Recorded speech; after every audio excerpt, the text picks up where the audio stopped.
Concept వచ్చేసి కనిష్కుడు. మరి కనిష్కుడు అనే వ్యక్తి మధ్యాసియాను జయించిన భారతీయ చక్రవర్తిగా చెప్పుకుంటాం. ఎవరిని సార్ అంటే కనిష్కుడు.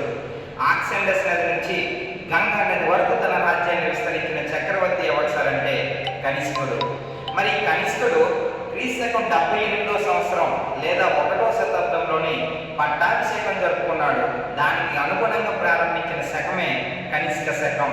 శకం అనేసరికి చరిత్రను ఎలా గుర్తించుకోవాలి అంటే 58 విక్రమ శకం, 320 గుప్త శకం, 606 అర్స శకం, 622 హిజ్రీ శకం, 1076 చాళుక్య శకం, 1584 ఇల్లాహి శకం, 1653 విజయ శకం. మరి కనిష్కుడి గురించి మాట్లాడుకుంటే ఈయన బిరుదులు దేవపుత్ర, సీజర్, కైజర్ అనే బిరుదులు కలవు. అలాగే రెండో అశోక్ అని కూడా పిలవడం జరుగుతుంది. అశోకుడు బౌద్ధ మతానికి ఎలా సేవ చేశాడో ఈయన కూడా అటువంటి సేవ చేయడం జరిగింది.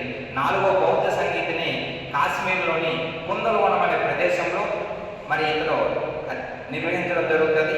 ఆ 4వ బౌద్ధ సంగీతికి అధ్యక్షుడు వచ్చేసి ఎవరు సార్ అంటే వసుమిత్రుడు. వసుమిత్రుడు రాసిన గ్రంథం మహావిభాస శాస్త్రం.